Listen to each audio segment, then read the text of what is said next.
Welcome to Broken Omen, where the unknown meets the extraordinary. Journey beyond the stars, where reality bends and mysteries unfold. Chapter 1. The Man Behind the Mystery. The desert stretches out endlessly in all directions, dry, quiet, and filled with mystery. Somewhere in the Nevada wilderness, beyond a series of forgotten dirt roads and hidden behind barbed wire fences, starts the strange and unsettling story of Bob Lazar. Robert Scott Lazar wasn't always a well-known name in UFO circles. In fact, for much of his early life, he tried to stay out of the spotlight. He was born on January 26, 1959, and grew up in Coral Gables, Florida. A self-proclaimed inventor, Bob became fascinated with technology at an early age: rocket engines, electronics, lasers. If it had wires or could explode, Bob was interested. By the early 1980s, Bob had moved west and eventually settled in Las Vegas. There, he claimed to work as a physicist at Los Alamos National Laboratory, contributing to secret projects. Official records from Los Alamos are unclear. Some say he never worked there, while others argue he was a subcontractor. What's clear is this: Lazar would soon become the center of one of the most controversial claims in UFO history. It was 1989 when he went public. Appearing on Las Vegas television under the alias Dennis, his face hidden in shadow, Lazar made a startling announcement.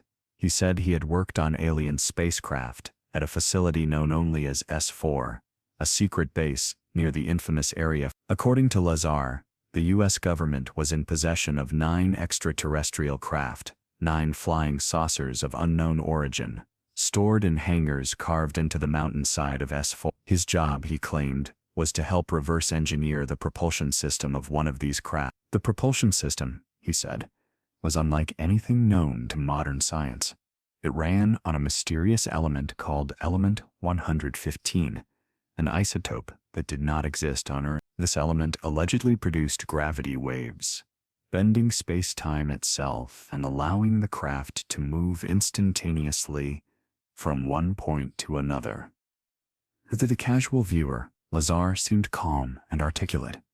Not a wide-eyed fantasist, but a reluctant whistleblower. He spoke with precision, describing the inner workings of the saucer, the layout of the base, the nature of his security clearance. He even described biometric hand scanners, decades before such technology became widespread.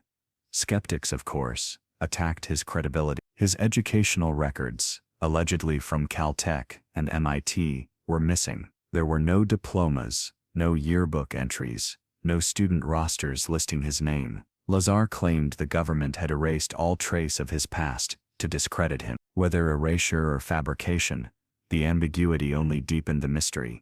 Even stranger were the details he provided about S4 itself. Located just south of Groom Lake, near Papoose Lake, S4 was allegedly buried into the mountain. Each saucer was stored in its own hangar with massive bay doors, disguised to look like the surrounding rock face. Lazar claimed the craft he worked on had a metallic, almost liquid surface, seamless, cold to the touch, but oddly inviting. He spoke of briefings he was required to read, documents claiming that the beings behind these saucers were from the Zeta Reticuli star system, over 39 light-years away. According to these briefings, the U.S. government had been in possession of extraterrestrial materials since the late 90s. Some say Lazar invented the story for fame. Others believe he was part of a deliberate disinformation campaign. But one thing is clear: Lazar's appearance sparked a renewed global interest in Area 51 and fueled decades of speculation. He spoke with a level of technical detail that was hard to dismiss, and over the years, some of the information he leaked,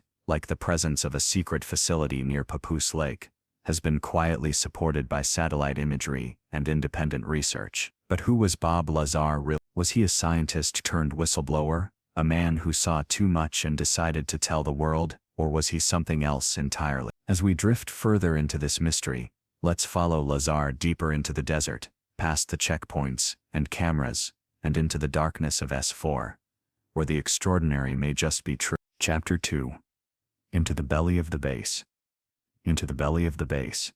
The road to Sally 4, according to Lazar, was like entering another world. After intense background checks, polygraphs, and security clearances, he was driven in a blacked-out bus from the outskirts of Groom Lake to the base itself. The windows were blacked out to obscure the route. Only those who knew already could find their way. Lazar described the first time he saw the hangars. They looked like part of the mountain, he said, camouflaged, seamless, like nature had folded itself around them. The doors opened with a silent precision, and inside, a sight that changed his life forever. 9 craft, all of different sizes and designs. Some looked like classic flying saucers. Others were more angular, with organic shapes that defied conventional engineering. But the one he was assigned to, he called the sport model, sleek, compact, metallic. It shimmered faintly, as if bending light. The sport model stood on its own landing gear in the center of the hangar. It had no visible seams, bolts, or rivets. No signs of traditional human construction. When Lazar was first allowed to approach, he reached out to touch it. The surface was cold and smooth, like brushed steel, but lighter somehow. He was told to observe, not interfere. His primary task was to reverse engineer the propulsion system, to understand how it worked, without truly being told where it came from. But the implications were obvious. Inside the craft, everything was scaled strangely. Lazar noted that the ceilings were low, the chairs small, designed perhaps for beings of shorter stature, maybe 3 or 4 feet tall. The interior was minimalist. No control panels, no wires, just smooth curved walls and a single central column that extended from floor to ceiling. That column, he was told, was the reactor. The heart of the propulsion system was the so-called gravity amplifier. Lazar claimed the craft used 3 of them, positioned in a triangle beneath the floor. These amplifiers emitted gravitational waves, which could be directed and manipulated. It wasn't propulsion in the traditional sense. It was distortion. By bending the space-time fabric itself, the craft could move not by flying, but by falling into warped space ahead of it. It would essentially compress the space in front of it and expand the space behind, allowing for instantaneous movement. There was no sound, no exhaust, just a kind of graceful, silent drift. The source of this gravity manipulation was a reactor powered by element. At the time, this element didn't exist on the periodic table. It hadn't been synthesized, but Lazar claimed it was stable in the form found inside the reactor, creating a small, powerful force of energy that required no cooling and emitted no radiation. Element 115, he said, was bombarded in the reactor, releasing anti-gravitational energy. That energy was then amplified and directed by waveguides to the gravity amplifiers beneath the craft. The whole system, according to Lazar, was centuries ahead of human science. He never claimed to fully understand it. His team was compartmentalized.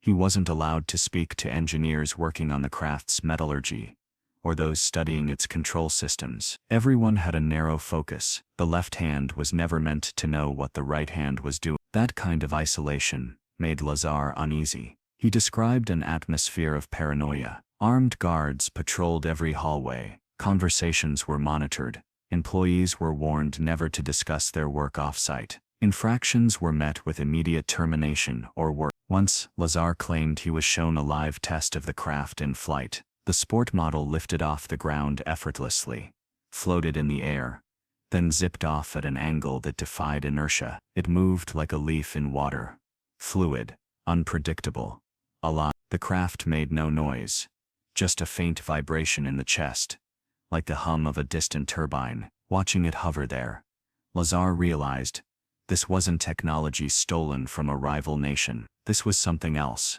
something not of this earth. Over the course of several weeks, his understanding deepened, but so did his unease. He began to feel watched, even outside of the base. Helicopters hovering over his home, cars parked down the street, with blacked-out windows. He started to worry that talking even to his wife might cost him his life. So he did something dangerous. He brought friends to the desert. Chapter 3. The Desert Stakeouts. Bob Lazar knew he was violating his clearance.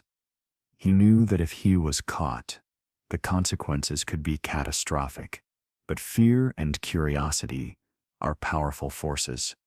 He had seen something beyond imagination, and he couldn't keep it to himself any longer. One night, he gathered a small group of friends, including fellow physicist Gene Huff and his wife at the time, Carol.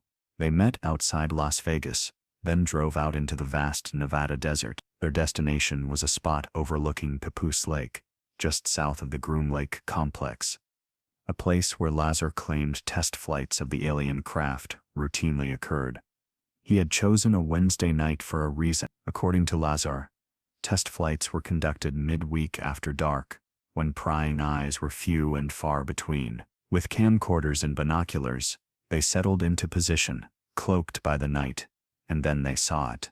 A glowing orb, bright and silent, lifted into the sky above the mountains. It hovered motionless, then darted at impossible angles, up, then sideways, down again. The movement was unlike any conventional aircraft. Smooth, fluid, and without inertia, just like Lazar had described. The group was stunned. They filmed what they could. Their shaky footage captured only small glowing lights against the black sky. Still, for them it was confirmation. Lazar wasn't lying. They had seen something no one was supposed to see. But the excursions didn't go unnoticed. On a subsequent trip, they were intercepted. Armed military personnel appeared from the darkness, detaining them on the spot. Their names were taken, their cameras seized, and Lazar, he was brought in for questioning. He was confronted with transcripts of his phone calls, proof that his communications were being monitored. He was warned sternly never to return. The message was clear. His involvement with S4 was over. But the surveillance didn't stop. He was followed, harassed, and threatened. And in those tense days that followed, Lazar made a fateful decision. If the government intended to silence him, he would speak first, loudly, publicly, and without fear. That's when he reached out to George Knapp, an investigative journalist with Las Vegas station. Knapp had a reputation for tackling unusual stories, but nothing could prepare him for what Lazar shared. In a televised interview that would shake the world, Lazar appeared with his face obscured and voice altered. He detailed everything: S4, the craft, the gravity propulsion systems, element 115, and the strict compartmentalization of the operation. Overnight, Area 51 became a household name. The interview exploded into public consciousness. UFO researchers hailed Lazar as a whistleblower. Skeptics dismissed him as a hoaxer. But the discussion had changed. People who had never heard of S4 or Groom Lake were now asking questions. In the months that followed, Lazar gave more interviews. Now with his identity fully revealed, he spoke calmly, rarely wavering in his details. And while some of his claims were impossible to verify, others began to gain traction. He reached out to investigative journalist George Knapp at KLAS in Las Vegas. He told Knapp everything about S4, about the saucers, about elements. At first he remained anonymous, using the alias Dennis, but soon he went public. The interview aired in May 1989, and it sent shockwaves through the world. Here was a man, calm, intelligent, credible, claiming first-hand knowledge of alien technology under government control. UFO enthusiasts erupted. Skeptics pounced, but Lazar's name was now forever etched into the lore of Area 51. In the days following the broadcast, Lazar said his life was turned upside down. He received threats. His reputation was attacked. Journalists descended on his home. Friends distanced themselves. Still, he didn't recant. He knew people would question his story. His academic credentials couldn't be verified. Records of his employment at Los Alamos were inconsistent. But Lazar stood firm. He insisted the truth had been buried, and he had nothing to gain by lying. Over the years, some of Lazar's claims have gained credibility. The hand scanner he described in the 80s, once mocked as fantasy, was later confirmed to exist. And in 2003, scientists synthesized element 115. He moved on with his life, starting a scientific equipment business, and avoiding the spotlight. Yet, the shadow of what he'd seen never left him. And for those who believed, he had already said enough. Enough to suggest that humanity was not alone. Enough to question what secrets lay buried in the desert. Chapter 4: The Fallout and the Doubt. When Bob Lazar stepped into the public eye in 1989, he expected disbelief. What he didn't anticipate was how thoroughly his life would be unraveled. Journalists, skeptics, and government officials began digging, eager to prove he was a fraud. They questioned everything. The first point of attack: his education. Lazar claimed to have degrees from the Massachusetts Institute of Technology and the California Institute of Technology, but investigators could find no records, no transcripts, no yearbooks, no student registries. It was as if he had never attended at all. Lazar maintained that his records had been deliberately erased as part of a government effort to discredit him.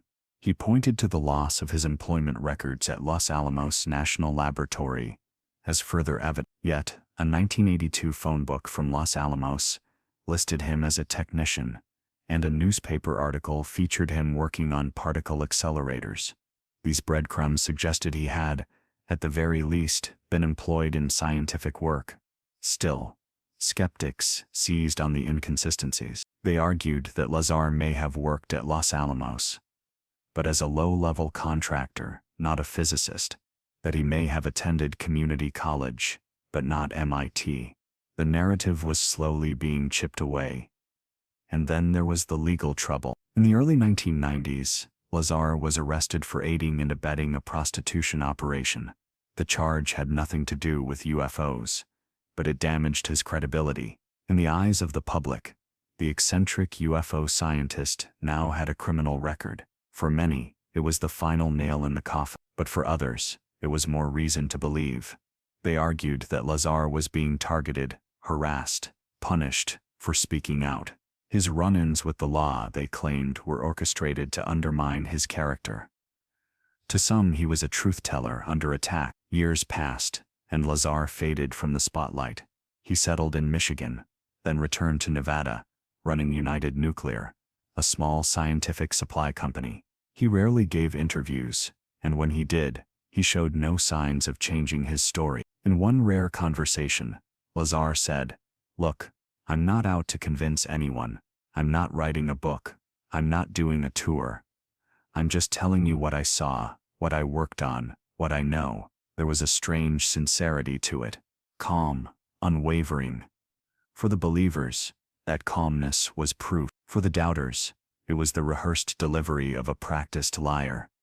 In 2018, nearly 3 decades after his first interview, Lazar returned to the public eye once more. This time in the documentary Bob Lazar, Area 51, and Flying Saucers, directed by Jeremy Corbell. The film reignited interest in his story, introducing Lazar to a new generation of UFO enthusiasts.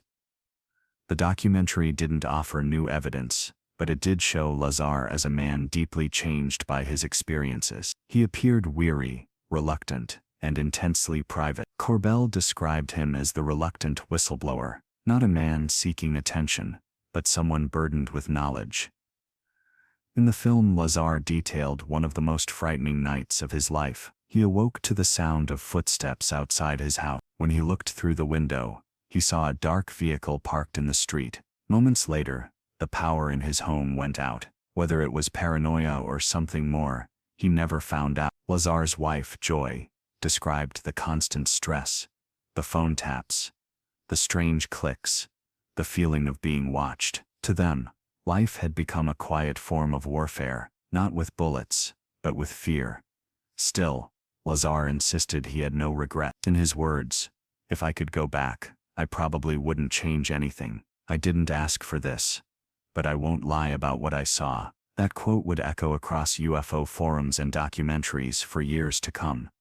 By now, his story had become legend, a fixture in UFO lore. For many, Lazar was the man who opened the door to the secret world of black-budget alien research. For others, he was a clever hoaxer with just enough technical know-how to make it believable.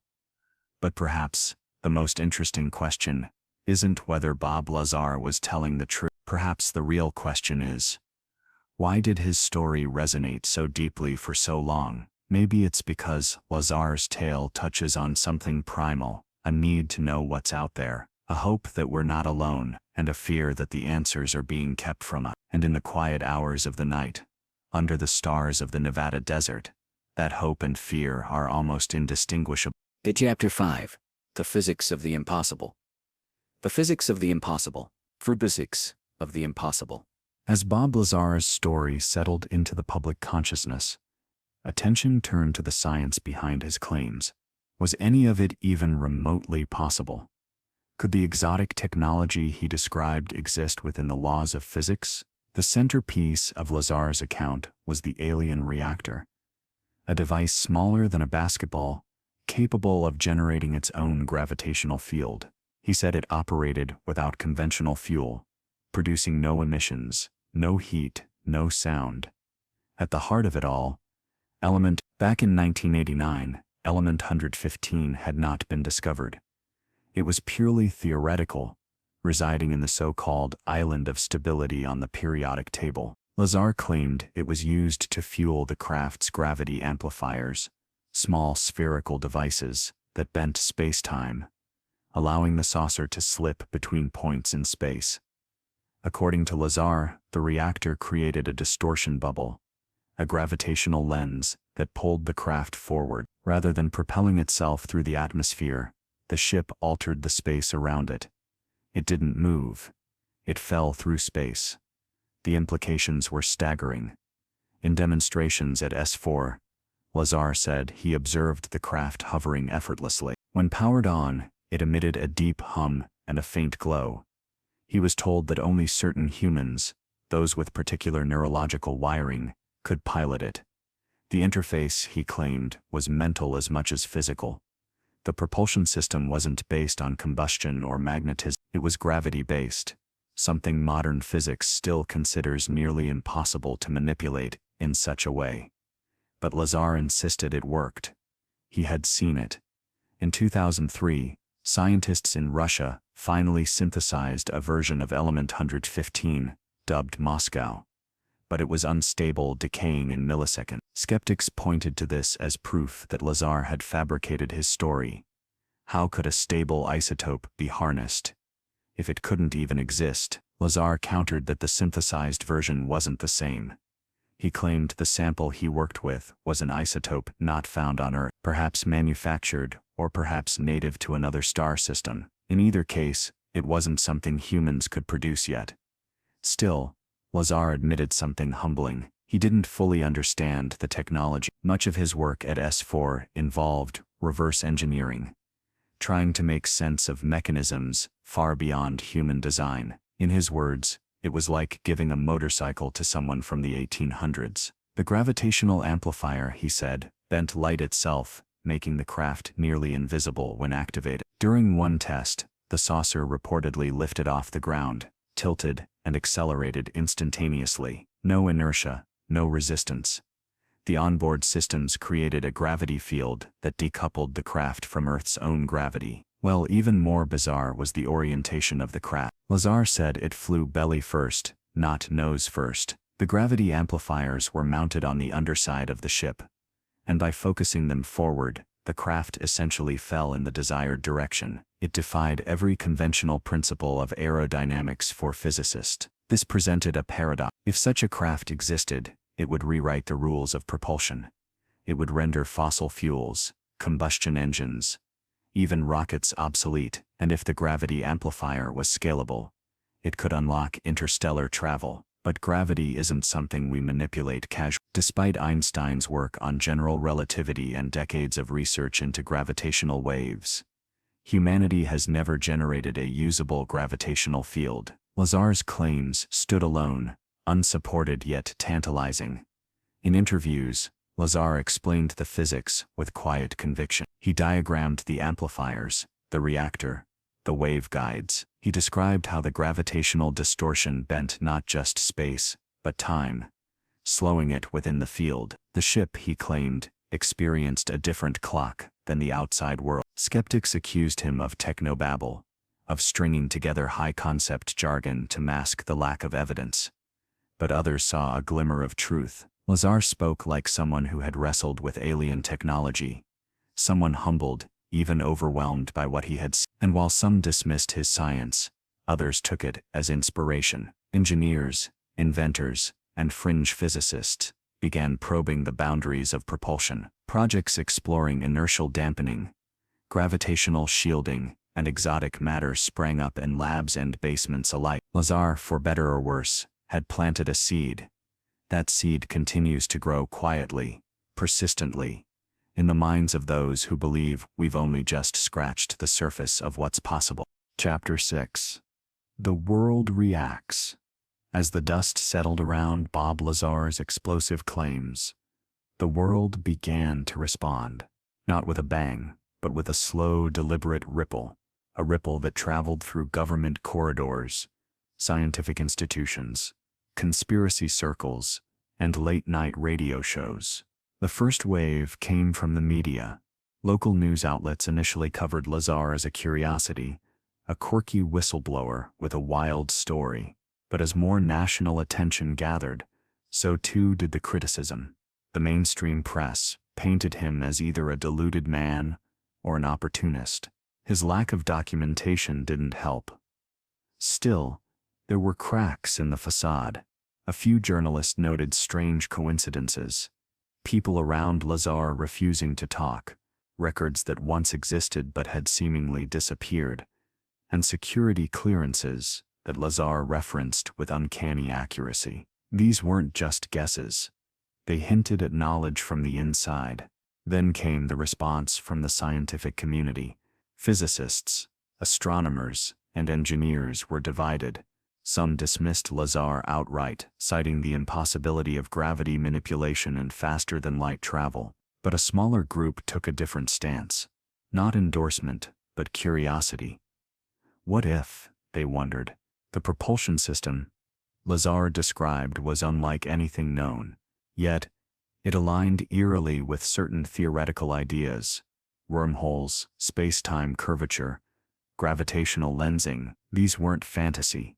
They were real parts of advanced physics, and Lazar, though not academically credentialed, seemed to speak their language. In UFO circles, however, Lazar was a prophet. Conferences began quoting his testimony.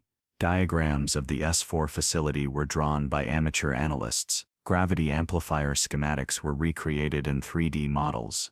Lazar's story had become the skeleton key to every other UFO narrative. Roswell, the crashed craft, could have been one of the 9 from S4.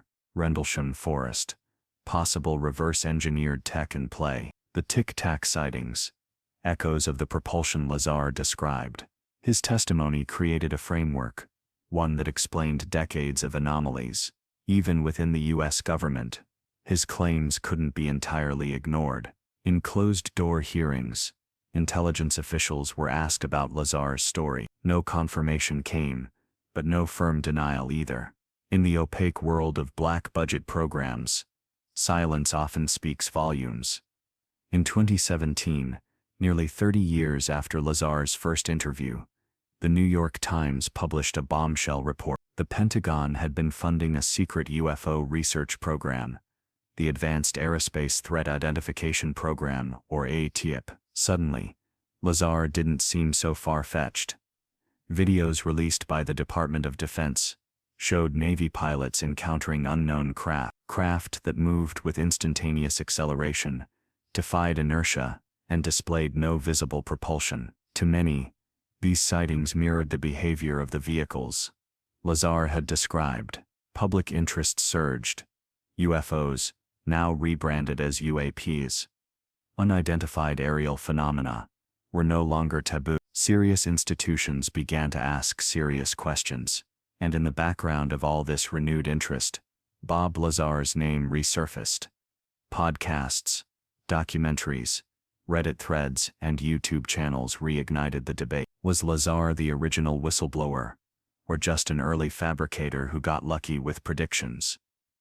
Opinions remained split.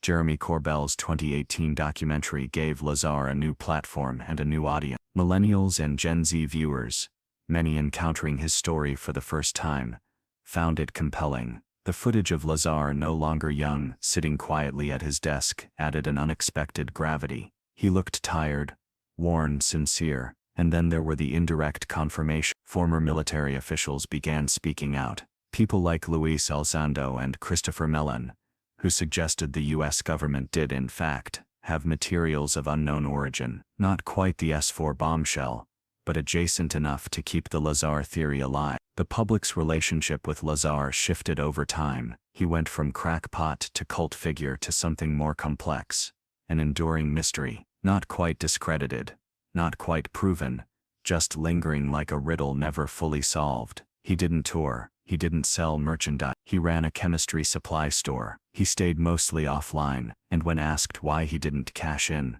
Lazar would say, "I don't care if you believe me, I never did this for attention." For some, that restraint made his story all the more believable, because the truth, after all, doesn't need to shout, it only needs to be told once, and then it echoes forever. Chapter 7. Life in the Shadow. Life in the Shadows. As Bob Lazar's name receded from the headlines, his life did not return to normal. In fact, it never had the chance.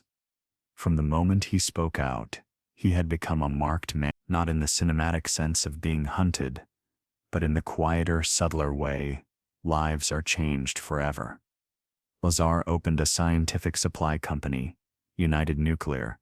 It was his attempt to move on, to create a new chapter far from saucers and secrets. The store sold chemicals, lab glassware, high-voltage equipment, nothing sensational. But even this was not without complications. He found himself under scrutiny. Regulatory agencies frequently inspected his business. Packages were opened.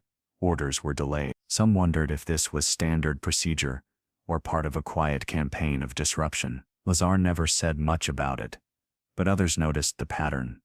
In interviews, his demeanor changed. The firebrand of 1989, the man who exposed S4 with a trembling voice and wide eyes, became more measured, calmer, sometimes weary. He answered questions cautiously, as if measuring the cost of every word. When asked if he regretted coming forward, Lazar would often pause. Then he'd say it wasn't worth it, not because he was lying, but because of what it did to his life.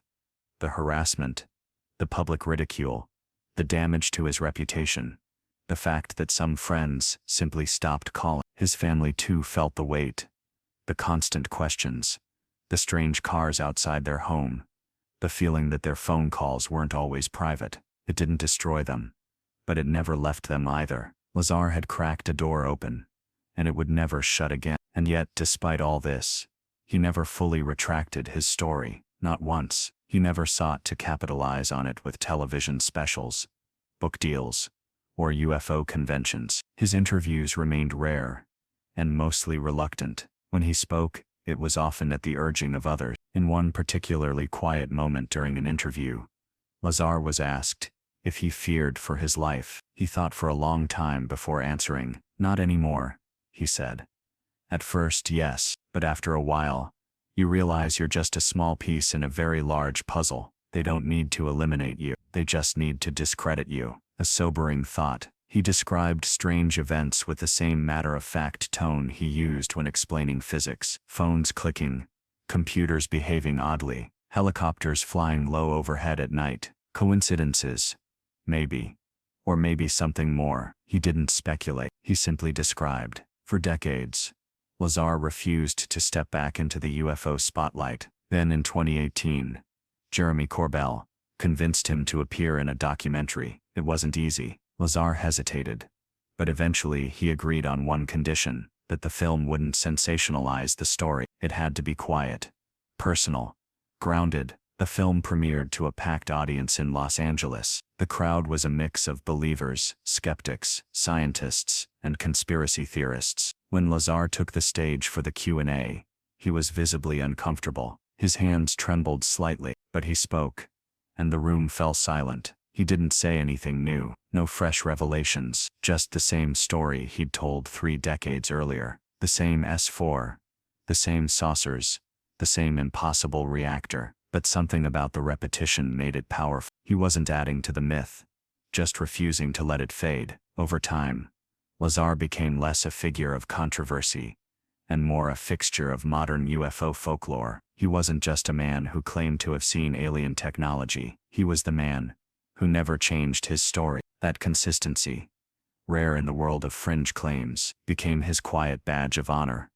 People traveled from across the country to visit his store, not for chemicals, but to shake his hand, to say they believed him. Some cried, others simply stood in awe. Lazar never seemed to know what to do with the attention. He'd nod politely, say thank you, and then return to his work, measuring powders, restocking inventory, preparing shipments, a life of quiet routine. But every now and then, someone would ask, "Do you still think about?" And Lazar, without missing a beat, would say, "Every day." That was never in doubt. Chapter 8. Echoes in the Sky.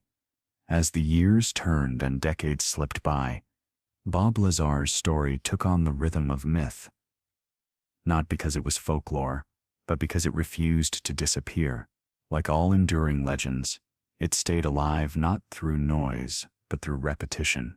The same phrases, the same details, the same haunting calm in Lazar's voice. There was no need for embellishment, no evolving claims. What he had seen at EPS-4 was burned into his memory like a scar left by fire. He couldn't forget it, and he didn't want to, because to forget would be to betray it, to bury something that was never supposed to be hidden. Strangely, the world around him began to shift. In the early 2020s, the stigma around UFOs or UAPs continued to erode. Military footage emerged. Former officials testified. Even NASA announced its interest in the phenomena. The silence that had once smothered the topic was breaking. Lazar watched from the sideline. He wasn't campaigning for validation, but he couldn't help noticing how many aspects of the public discussion mirrored what he had said in 1989.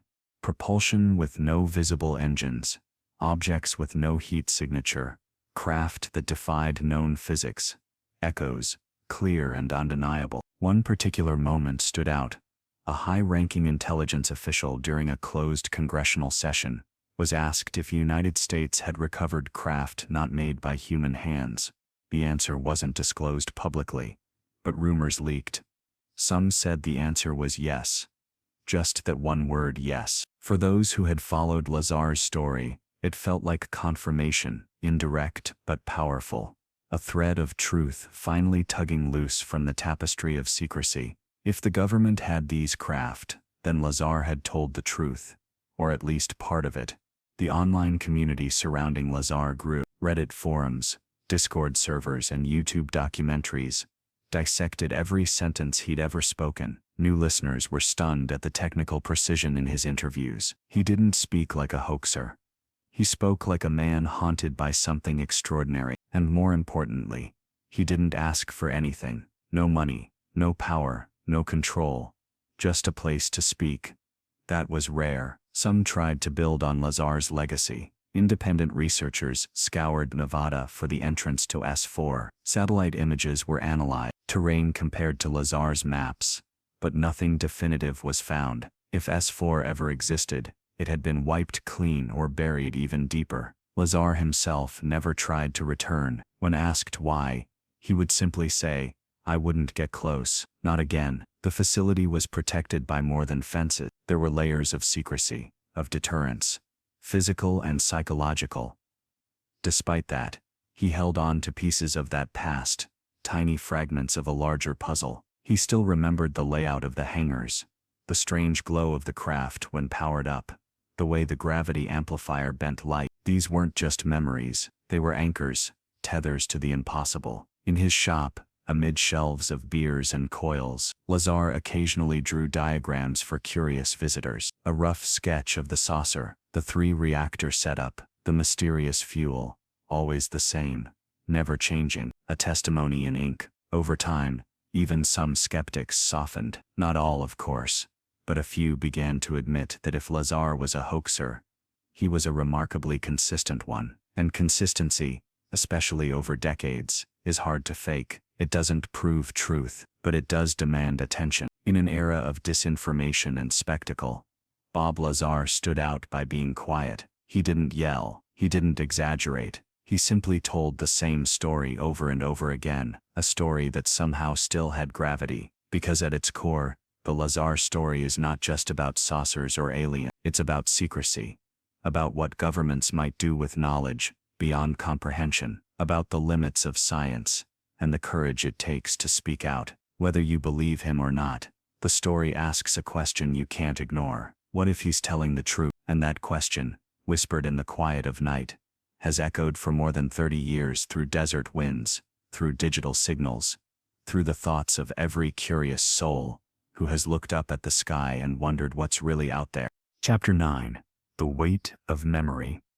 As Bob Lazar moved into the later stages of life, he didn't vanish from public view, but he never sought the spotlight either. It was as if he lived in the boundary between myth and man, still very much alive, still running his scientific supply shop, still carrying a story too strange for comfort, but also perhaps too consistent to dismiss. He lived in a modest house with his wife, surrounded by a quiet landscape, the trappings of a man who never expected or wanted fame. Inside, among the ordinary furniture and workbenches, were relics from the past, photos, papers, worn books on physics, and notebooks with diagrams that few would recognize. Sometimes he would leaf through them, not as a man dwelling on old glories, but as a scientist trying to make sense of something still beyond comprehension. There were no headlines now, no television cameras, just quiet recollection, and the occasional visitor who asked softly, "Do you still believe?" Lazar always gave the same answer. He didn't phrase it like belief, he phrased it like memory. "It's not about belief," he would say. "It's about what I saw, and once you've seen it, you can't unsee it."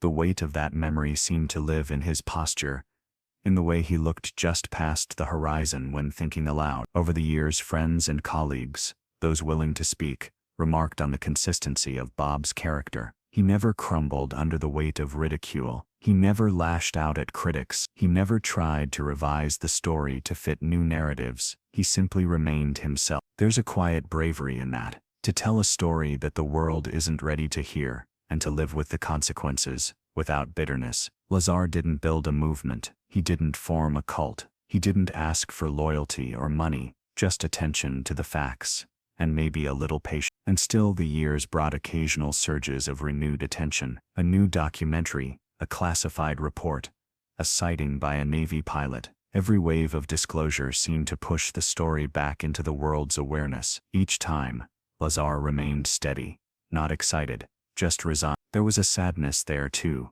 not self-pity, but a kind of scientific mourning. What he'd glimpsed at Saw 4 wasn't just alien, it was elegant, a glimpse of a technology that could change everything. And yet it had been buried, tucked away in a dry desert hangar, hidden from the minds who might mentend it. He once said, "If we had even a partial grasp of how that propulsion worked, we could eliminate the energy crisis overnight." Not hyperbole, just gravity manipulation, if real, would upend physics, revolutionize engineering, and transform our understanding of the universe. But it remained locked away. Lazar didn't dwell on conspiracy theories. He didn't speculate on who they were, or what their motives might be. He stayed grounded, focused on what he could prove, or at least describe with accuracy. And in that discipline, there was a kind of honesty. He didn't know everything, but what he knew he should. In private moments, he still tinkered, built small experiments, played with magnetic fields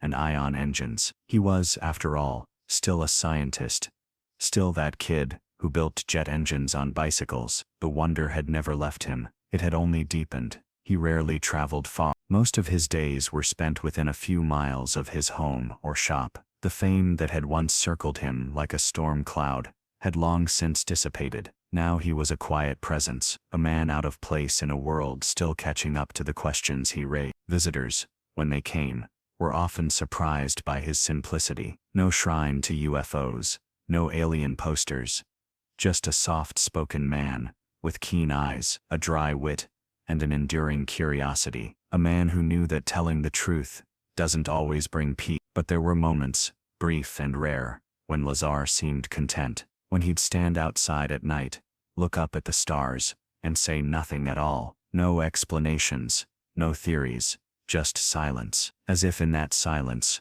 was the closest thing to understand. Chapter 10. Into the Silence. In the quiet years, Bob Lazar became a symbol. Not the loud kind, not the kind plastered on billboards or turned into memes, but the kind that lingers, unchanged, enduring. The kind that people point to when they ask themselves whether it's possible to hold on to truth, even when the world doesn't want to hear it. For the UFO community, Lazar was a compass, not necessarily the answer, but the question, a fixed point that reminded them of the strange hiding in plain sight. Because if even one part of his story was true, it would mean that humanity had already crossed paths with the impossible and then turned its back on it. He gave few interviews in those later years. When he did, his voice was slower, more measured. His hair had thinned and his features aged, but the eyes stayed sharp. The same eyes that once stared into the belly of a gravity-defying machine in the Nevada desert. Time couldn't erase that look. One evening, during a rare conversation with a journalist, Lazar was asked a final question. If you could go back and do it all over again, would you still speak out? He paused, a long, thoughtful pause. Then he nodded. Yes, he said. Because no matter what happened to me, the story is bigger than I am. That phrase lingered. Bigger than I am. It explained everything. The risk, the ridicule, the years of suspicion. Because when something that extraordinary happens, when you touch the unknown, you don't just get to walk away, it lives in you. And eventually, it asks to be shared. Toward the end of his life, Lazar rarely spoke of UFO, unless prompted. It wasn't out of fear anymore. It was reverence, like someone guarding a sacred text. There was a weight to it. Yes, but also a strange beauty, a kind of awe that he never fully lost. He often said the hardest part wasn't the disbelief. It was knowing that what he'd seen could help people, could change the world, and knowing it might never be allowed to. That ache stayed with him. It gave his voice a softness, a quiet melancholy that never quite left. In his final public appearance at a small science and consciousness symposium, Lazar stood at the back of the room. He wasn't a speaker that day, just a guest, but people noticed. They gathered slowly, respectfully. No selfies, no flashbulbs, just hushed questions and nods of gratitude. When one attendee asked what message he'd want to leave behind, Lazar didn't hesitate. Don't stop asking questions, he said, and don't assume the truth is what you're told it is. Sometimes it's hidden in the silence. Silence. That's what defined Bob Lazar in the end. Not because he didn't speak, but because he left space for mystery, space for others to wonder, to examine, to seek. In a world driven by noise, he chose stillness, and in doing so, he became unforgettable. But the questions remained, and in the end, maybe that's what mattered most. Not the answers, not the proof, but the questions. The idea that the universe is wider, stranger, and more beautiful than we dare to admit. Bob Lazar wasn't a prophet. He wasn't a martyr. He was just a man who saw something he couldn't explain, and instead of running from it, he told the world, that's rare, that's brave, and that, whether you believe his story or not, is worth remembering. Because when you lie awake at night staring at the ceiling or the stars, when you wonder if we're alone, if the sky is hiding something, if there are machines above us moving through dimensions we barely understand, you'll think of Bob Lazar. And somewhere in the stillness between thought and dream, you might hear a whisper that says, gravity amplifiers, element 100, sport model, S4, and maybe, just maybe, that whisper will stay with you. Just like it stayed with him. Chapter 11. The Echoes Remain. Bob Lazar's story never truly ended. It simply faded gently into the collective subconscious of those who listened, like a half-remembered dream that lingers in the morning stillness. Whether you believed every word or simply saw it as a reflection of our yearning for the stars, his words carved a space in the conversation about who we are and what might be watching us. Years passed. Governments changed. Classified documents were leaked. Fighter pilots reported encounters with things they couldn't explain. And each time the news cycle returned to the question of extraterrestrial life, Lazar's name re-emerged, not shouted, but whispered, as if to say, "He told us long ago." His legacy became something more than evidence or theory. It became folklore, not in the sense of fiction, but in the sense of persistence. A story passed quietly from one truth seeker to another, shared in dorm rooms, on late-night drives, in forums buried deep in the web. Have you heard about Bob Lazar? And the younger generations, those born long after he spoke out, found themselves captivated, not because he had answers, but because he asked the right questions. What is gravity really? Why do governments hide what they find? And if something not from this earth was ever recovered, what would it mean for everything we know? That's the thing about the Lazar story.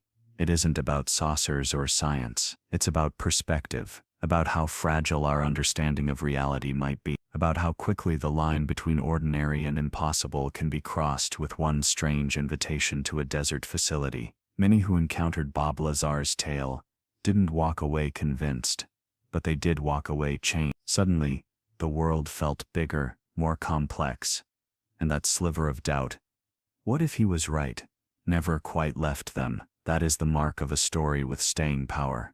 In the end, perhaps Bob Lazar wasn't just a scientist, or a whistleblower, or a myth. Perhaps he was a mirror, a reflection of our deepest desire to know the unknown, to pull back the curtain and glimpse what lies beyond. And even if the view is brief and the image unclear, it still tells us something vital, that we are not done exploring. Late at night, if you sit in silence and think back to his story about sport model craft and gravity amplifiers, about an element beyond the periodic table, about a hangar carved into the Nevada earth, you may not find the answers, but you may feel something else: curiosity, wonder, a sense of scale. Maybe Lazar's role was never to prove, maybe it was to provoke, to awaken a question that can't be silenced by skepticism alone, a question that keeps you looking up even when there's nothing visible in the sky. In that way, his legacy stays alive, floating in the same space where his story began, above the mountains,